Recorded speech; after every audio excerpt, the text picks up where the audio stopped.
तो देखा आपने महाराष्ट्र का पारा मध्य प्रदेश छत्तीसगढ़ में हाई। और इससे पहले चर्चा की शुरुआत करें, देखिए एक दिलचस्प बात आपको बता दें, भौगोलिक तौर पर देश में मध्य प्रदेश दूसरा राज्य है जो सबसे बड़ा है। महाराष्ट्र और अन्य हम पड़ोसी राज्यों की बात करें, मध्य प्रदेश छत्तीसगढ़ दोनों ही महाराष्ट्र से अपनी सीमा साझा करते हैं। इसलिए हम पूछ रहे हैं कि क्या मध्य प्रदेश छत्तीसगढ़ में इसका असर होगा। मिलिए पैनल के मेहमानों से जो हमारे साथ आज की इस चर्चा में जुड़ रहे हैं और हम उनसे पूछेंगे, जवाब तो देना होगा। हमारे साथ बीजेपी से ऊर्जावान प्रखर प्रवक्ता राकेश शर्मा जी जुड़ रहे हैं, बहुत स्वागत है आपका राकेश जी। हमारे साथ कांग्रेस, छत्तीसगढ़ कांग्रेस से धनंजय ठाकुर साहब जुड़ रहे हैं। धनंजय जी आपका भी बहुत स्वागत है। और दिनेश गुप्ता जी, मध्य प्रदेश की राजनीति में नजर रखने वाले वरिष्ठ पत्रकार, आपका भी बहुत स्वागत है दिनेश जी। चर्चा की शुरुआत सबसे पहले राकेश जी, मध्य प्रदेश में आपकी सरकार है, छत्तीसगढ़ में आप विपक्ष में हैं, मसला महाराष्ट्र का है। मैं सुन रहा था शिवराज सिंह चौहान कह रहे हैं जैसी करनी वैसी भरनी, ये तो होना ही था। विपक्ष अब लगभग महाराष्ट्र में समाप्त हो गया है। लेकिन भूपेश बघेल कांग्रेस नेता ये आरोप लगा रहे हैं कि केंद्रीय एजेंसियों के बहाने, उनका इशारा ईडी और सीबीआई की तरफ है कि बीजेपी केंद्रीय एजेंसियों के बहाने सहारा लेती है। पहले आपने शिवसेना को तोड़ा, उसके बाद आपने एनसीबी के पीछे आपने इन एजेंसियों को लगा दिया, और जब एनसीबी के नेताओं ने साथ छोड़ा तो मंत्रिमंडल में स्थान मिला, और अब आपने उन्हें स्थान दे दिया मंत्रिमंडल में। कांग्रेस इसे साजिश बता रही है। देखिए दीपक जी, आप हिंदुस्तान के बड़े पत्रकारों में शामिल हैं और हिंदुस्तान में बहुत तेज़ी से बढ़ता हुआ आप BS TV है। मैं इसके माध्यम से अपनी बात जो रख रहा हूँ उस पर बड़े गंभीरता से आप विचार कीजिए कि आज देश की परिस्थितियाँ और स्थितियाँ किसी से छुपी नहीं हैं। आज पूरा विश्व नरेंद्र मोदी जी के साथ खड़ा है, नरेंद्र मोदी जी के पीछे खड़ा है। पूरे विश्व में भारत का मान बढ़ रहा है। देश में जहाँ 70 साल तक कांग्रेस पार्टी गरीबों की बात कर रही थी, पहली बार नरेंद्र मोदी की सरकार ने उन गरीबों को हक दिया, चाहे पक्का मकान हो, चाहे उनके घर में गैस का चूल्हा हो, चाहे बिजली हो, चाहे पीने का पानी हो, चाहे 5 लाख तक का मुफ्त इलाज हो, चाहे कोविड काल से लेकर अभी तक मुफ्त अनाज हो। ये सपने सिर्फ दिखाए गए कांग्रेस के द्वारा, आज मोदी जी उसको पूरा कर रहे हैं।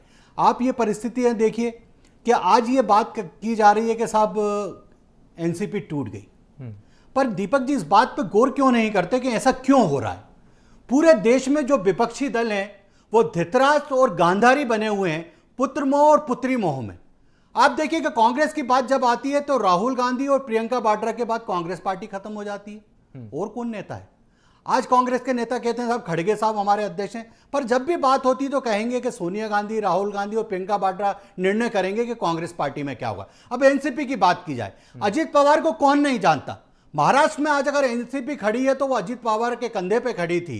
पूरी मेहनत अजित पवार करते थे, क्योंकि शरद पवार 80 साल के करीब लगभग हो चुके हैं, बुजुर्ग नेता हो गए, अब उतनी मेहनत वो कर नहीं पाते। पर जब उनको अध्यक्ष बनाना था तो उनने अपनी बेटी को बनाया।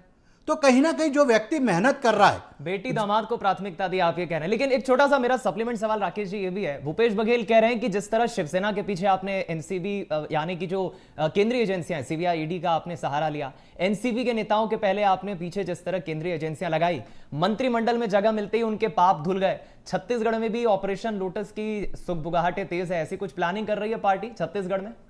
देखिए भूपेश बघेल साहब को इस बात का जवाब देना चाहिए कि ईडी और सीबीआई की बात जब करते हैं तो आम आदमी पार्टी जो पूरे देश में सर्टिफिकेट बांटती थी कि कौन ईमानदार है, कौन चोर है, वो आम आदमी पार्टी के चाहे स्वास्थ्य मंत्री जैन हो, जो लगातार 1 साल से अधिक तक जेल में रहे और उनको जमानत कोर्ट नहीं दे रहा था।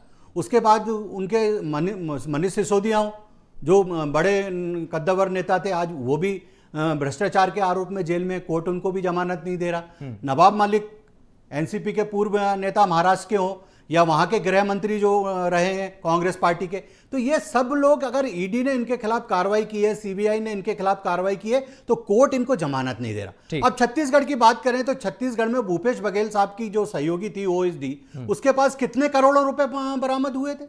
चलिए, और ये अभी जो शराब का 2000 करोड़ रुपए का घोटाला हुआ है, इसके बारे में भी भूपेश बघेल साहब को बताना चाहिए। विपक्ष मतलब भ्रष्टाचार, ठीक है, और मोदी मतलब शिष्टाचार और आम आदमी और गरीब की चिंता और ये भ्रष्टाचारियों को जेल भेजना।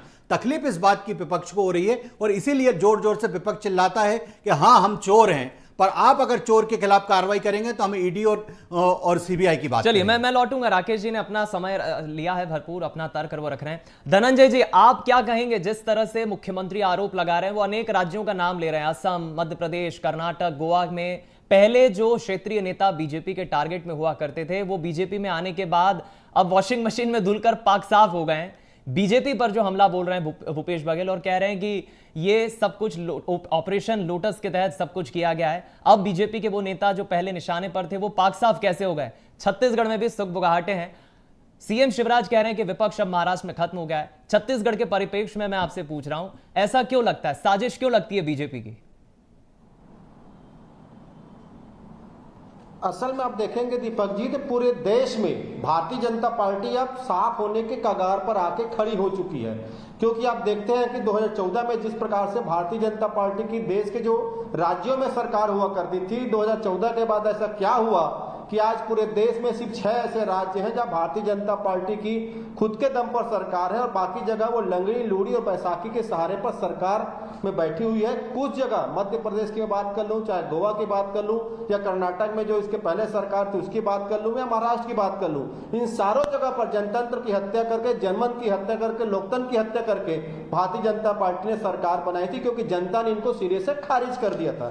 दूसरी बात आप देख लीजिए ना, ईडी यहाँ पर तो यह स्थिति है, एक और ईडी को भेज के विपक्षी दल के नेताओं को फंसाया जाता है। जब विपक्षी दल के नेता उसमें फंस जाते हैं तो फिर उनको अपनी दुकान सजाया जाता है। अभी महाराष्ट्र में भी चले आता हूँ। महाराष्ट्र की स्थिति आप देखेंगे, अभी जो अजित पवार जी के साथ जो सरकार में शामिल हुए हैं उन सारों के ऊपर केस चल रहा है। जो मंत्री वहां पर देखेंगे आप, जो अजित पवार के ऊपर सरकारी बैंक घोटाला का आरोप लगा हुआ है, छगन भुजबल के ऊपर 100 करोड़ के घोटाला का आरोप लगा हुआ है, वही हसन मुशर्रफ जो है जिन पर 1500 करोड़ रुपए का घोटाले का आरोप लगा है, ईडी उसकी जांच कर रही है, वो उनकी जमानत याचिका खारिज हो गई है और वो भारतीय जनता पार्टी में आकर पाक साफ हो गए, क्योंकि मोदी एक ऐसा वास्तव है जिसमें सारे ठाकुर साहब, मेरा धनंजय जी है, बेशक हिमाचल, छत्तीसगढ़, कर्नाटक में आप सत्ता में हैं, लेकिन जो आरोप बीजेपी पर आप लगा रहे हैं कि बीजेपी अब साफ हो रही है, शिवराज तो कह रहे हैं कि साहब विपक्ष साफ हो गया है, महाराष्ट्र हो, देश हो, कांग्रेस का नामो निशान नहीं है। शिवराज सिंह जी को जनता ने 2018 में खारिज कर दिया था और बड़ा हास्यास्पद बात है, जिस शिवराज सिंह जी को मध्य प्रदेश की जनता ने खारिज कर दिया था, वो शिवराज सिंह जी को मुख्यमंत्री बनाने के लिए भारतीय जनता पार्टी ने केंद्रीय शक्ति को दुरुपयोग किया। और जो मध्य प्रदेश की जनता है जिन्होंने कांग्रेस पार्टी को जनमत दिया था और एक लोकतंत्र की जो परिभाषा होती है, एक मर्यादा जो होती है, उसको खंडित करके शिवराज सिंह जी वहां पे मुख्यमंत्री बने हुए हैं। असल मायने में शिवराज सिंह ने अतिक्रमण किया है लोकतंत्र पर, उस गद्दी के ऊपर में, और अभी 2023 में उस अतिक्रमण का भी सजा उनको मिलेगा। और जैसी करनी वैसी भरनी, ये भारतीय जनता हम थोड़ा पार्टी शब्दों का ख्याल रखें धनंजय जी। अतिक्रमण कहना गलत होगा, जनता ने चुना है, जनप्रतिनिधियों को चुना है, हम इस मसले पर ना पहुंचे। ठीक है, मैं लौटूंगा आपके पास। दिनेश जी की मैं जल्दी से रिएक्शन ले लेता हूं। दिनेश गुप्ता जी, अब मैं आपको इन कर रहा हूं चर्चा में। ऑपरेशन लोटस, ये हमने 2014 के बाद एक टर्म बड़ा सुना है, पहले ये सब कुछ नहीं होता था और इसके साक्षात उदाहरण हमने गोवा, कर्नाटक, मध्य प्रदेश, अरुणाचल प्रदेश, अनेक राज्य मुझे याद आते हैं जहां पर हमने देखा भी है। अभी हाल ही में कर्नाटक और राजस्थान में तो नजरें भी हैं बीजेपी की। महाराष्ट्र में जो उठापटक बीते 31 घंटे पहले हुई है, डिप्टी सीएम अजित पवार का बनना, चाचा के साथ खेल हो जाना, अजित पवार का जो एक गेम नया आया है, मध्य प्रदेश छत्तीसगढ़ के परिप्रेक्ष्य में मैं आपसे पूछ रहा हूं, क्या इसका असर इन दो राज्यों में भी आप कुछ देख रहे हैं? और महाराष्ट्र में हुई इस उठापटक का मूल कारण क्या मानते हैं? देखिए दीपक, जो आपने बहुत अच्छी बात कही कि 2014 के पहले कोई ऑपरेशन लोटस का शब्द नहीं सुना था। तो भारतीय जनता पार्टी की राजनीति 2014 के पहले कुछ अलग थी। 2014 के पहले राजनीति मतलब हमारा देश डेमोक्रेटिक कंट्री है, लोकतांत्रिक देश है। अभी प्रधानमंत्री जी ने भी अमेरिका में उसको लेकर बहुत कुछ कहा था कि किस तरह से हम लोकतांत्रिक हैं। लेकिन जो भी जिस भी राज्य में ये दल बदल की घटना होती है, उसे हम लोकतांत्रिक व्यवस्था की, लोकतांत्रिक प्रक्रिया से किया गया फैसला नहीं मान सकते, क्योंकि लोग आपको किसी सिंबल पर जनता ने चुना। आपको यदि आपकी पार्टी को बहुमत नहीं मिला तो आप अपोजिशन में थे, आपको जनता ने यदि आप अगली बार भी किसी दूसरे दल में जाना चाहते हैं तो डेमोक्रेटिक सिस्टम की तरफ जाइए, इलेक्ट्रॉल पॉलिटिक्स के जरिए जाइए ना। आप चुन गए, इसके बाद आप अपने आप को बचाने के लिए या अपने दूसरी एक पॉलिटिकल कोई एम्बिशन है, आपको उसको पूरा करने के लिए आप दल बदल करते हैं, तो अपने एक मोरली भी ठीक नहीं है। और ये जो है प्रिंसिपली भी उसको आप देखेंगे ना तो ठीक नहीं है, डेमोक्रेटिक सिस्टम के हिसाब से भी ठीक नहीं है, क्योंकि अब जो राजनेताओं में उस तरह की नैतिकता और सिद्धांत बचे नहीं है, इसलिए इन सब चीजों की अब कोई ज्यादा चर्चा होती नहीं है। वोटर भी अब जिस तरह से पोलराइजेशन की पॉलिटिक्स में उलझ गया है, उसमें ये चीजें ज्यादा महत्व नहीं रखती। देखिए, चुनाव है, भारतीय जनता पार्टी अपने 2024 की तैयारी कर रही है।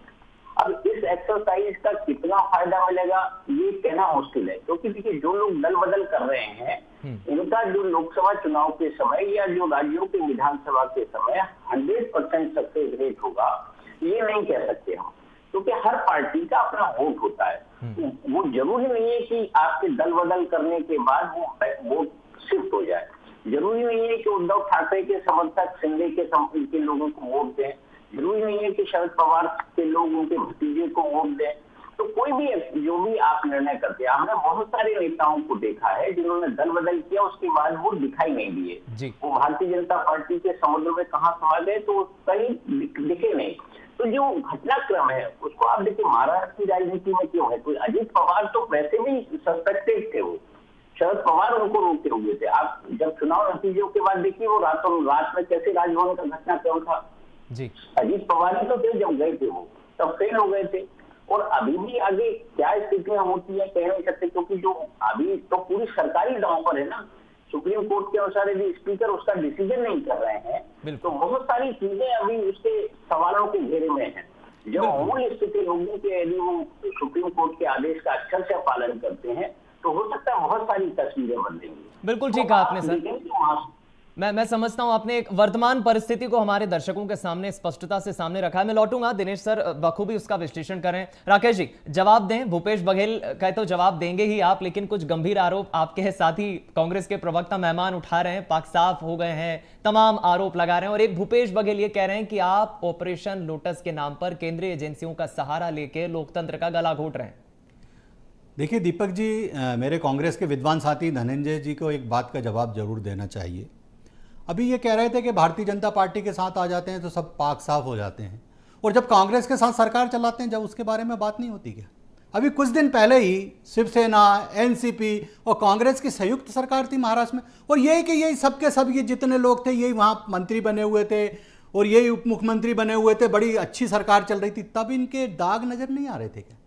आज अगर बात कर रहे हैं, और दूसरी बात, ऑपरेशन लोटस की बात अगर कांग्रेस पार्टी करती कि एनसीपी अगर पूरी टूट कर भारतीय जनता पार्टी में शामिल हो जाती तब बात करते। एनसीपी बाहर से समर्थन दे रही है और हर व्यक्ति को अपने वर्तमान और भविष्य की चिंता करने का अधिकार है। अगर धृतराष्ट्र बने हुए हैं शरद पवार जी और अपनी बेटी के अलावा और दामाद के अलावा उन्हें कोई नजर नहीं आ रहा, तो बाकी लोगों को अपना अधिकार नहीं है कि राजनीतिक भविष्य के बारे में तय करना। और दूसरी बात, कांग्रेस पार्टी यह बताए कि राजस्थान में पूरे के पूरे बहुजन समाज पार्टी के विधायकों को कांग्रेस पार्टी अपने में शामिल कर लेती है, तब वो दूध की धुली रहती है क्या? तब वो उनको खरीदा नहीं जाता, तब लोकतंत्र खतरे में नहीं रहता क्या? बहुजन समाज पार्टी से चुने हुए विधायक थे ना। तीसरी बात मैं एक और कहना चाहता हूं, जो शिवराज सिंह चौहान जी ने कहा कि कांग्रेस साफ हो रही है, आप बताइए पश्चिम बंगाल में एक भी विधायक नहीं है कांग्रेस का, उत्तर प्रदेश में 294 स्थान पर जमानत जब्त होती है, गुजरात में 101 स्थान पर जमानत जब्त होती है। कांग्रेस पार्टी साफ हो रही है। दोहरी राजनीति की बीजेपी ये सवाल उठा रही है। राकेश जी की बातों को मैं जितना समझ पा रहा हूं, ठाकुर साहब जवाब दें। देखिए बिल्कुल मैंने कहा ना, अब मुझे तो बड़ा ताजुब होता है राकेश जी को बात का सुनकर, और मुझे हंसी भी आ रही है। ये इनकी ईडी जो केंद्र में इनकी सरकार बैठी है वो ईडी की कार्रवाई करवाती है हसीन मुसीब के ऊपर है 1500 करोड़ का आरोप लगाकर, और वो भाजपा में आ जाते हैं तो उनको हार माला पहनाते हैं, उनका राज तिलक करते हैं, उनके गुणगान कर रहे टीम में बैठ के। कल तक तो उसके पे आरोप लगा रहे थे। ये प्रमाणित हो गया है ना कि केंद्रीय शक्तियों का दुरुपयोग बैठी केंद्र में सरकार कर रही है, हर विपक्षी दल के नेता के खिलाफ ईडी का उपयोग किया जा रहा है। बात तो प्रमाणित हो गई ना।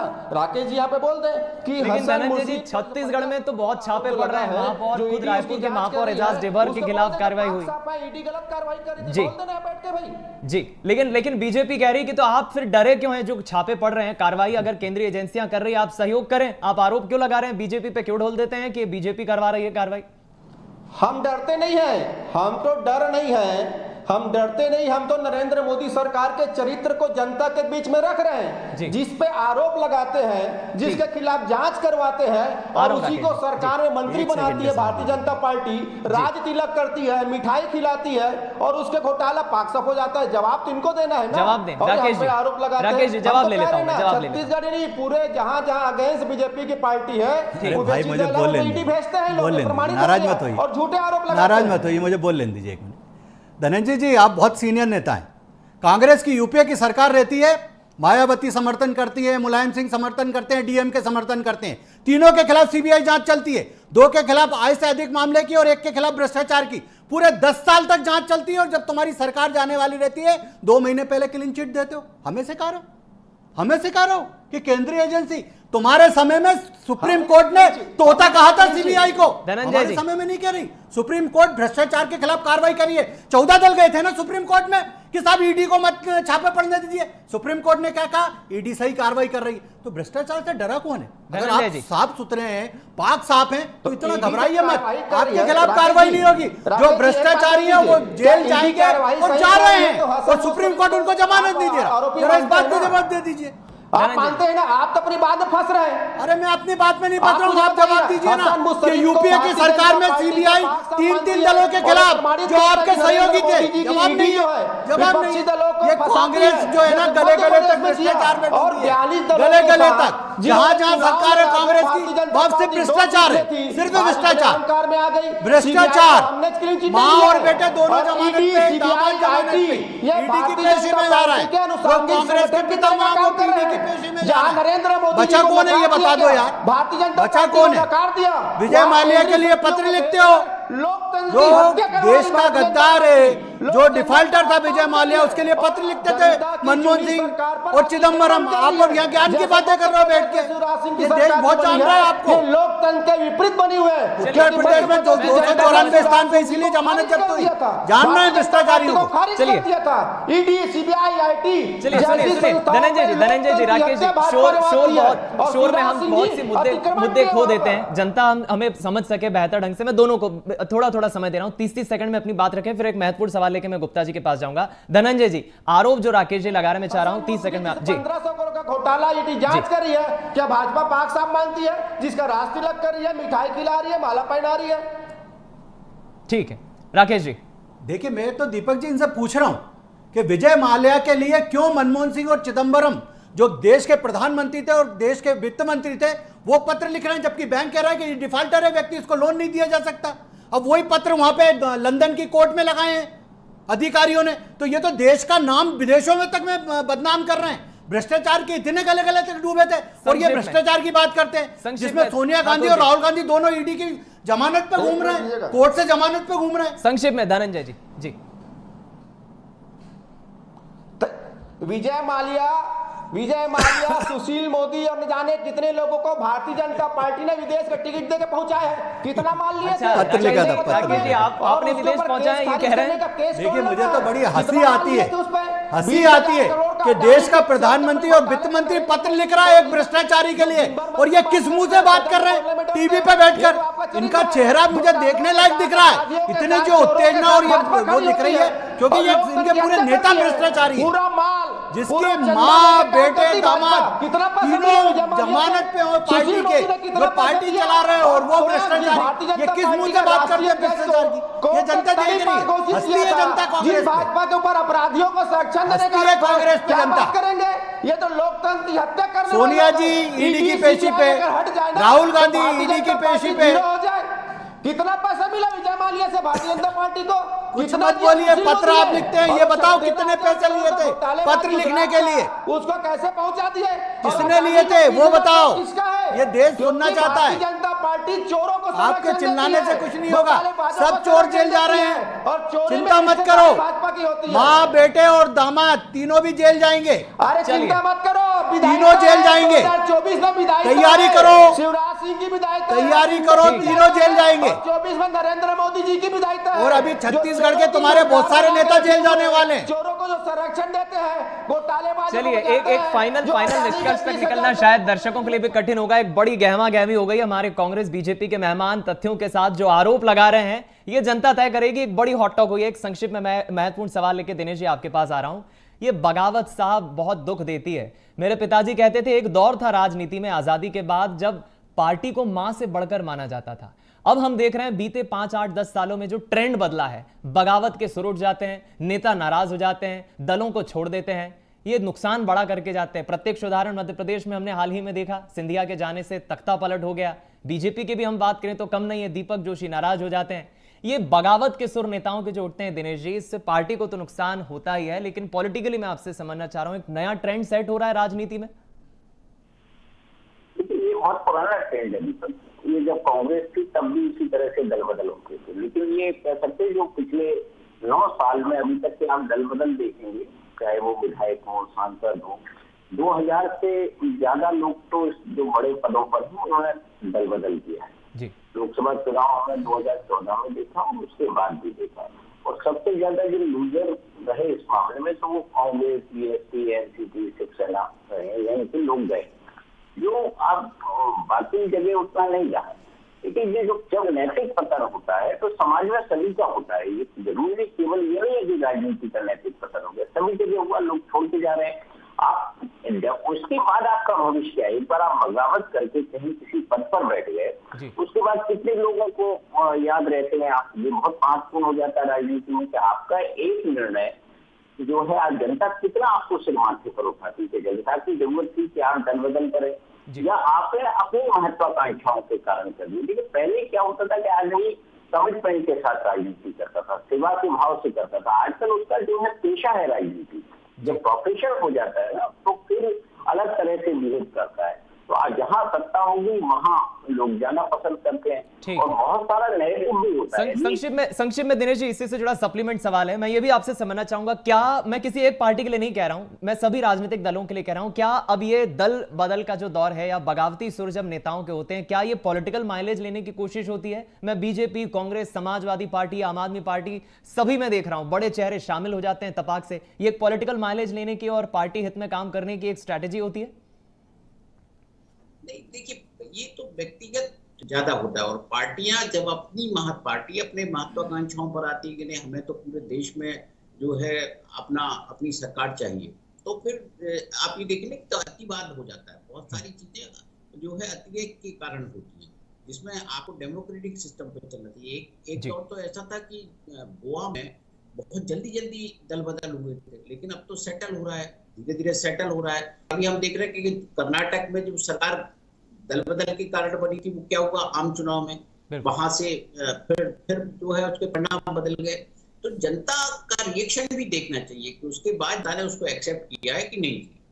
बिल्कुल ठीक कहा आपने दिनेश जी। चलिए, फिलहाल चर्चा के सार पे तो हम पहुंच चुके हैं, लेकिन सवाल यही था कि क्या मध्य प्रदेश छत्तीसगढ़ में इसका असर दिखेगा, और हमारे दोनों राजनीतिक मेहमान राकेश जी, धनंजय जी ने अपना अपना पक्ष रखा है, लेकिन जनता को तय करना है। बेशक महाराष्ट्र में चुनाव नहीं है, लेकिन इस साल मध्य प्रदेश छत्तीसगढ़ में जरूर चुनाव है, और इसी परिप्रेक्ष्य में हमने जानने की कोशिश की। आप तीनों पैनलिस्ट का बहुत शुक्रिया, राकेश जी, धनंजय ठाकुर जी, दिनेश गुप्ता जी।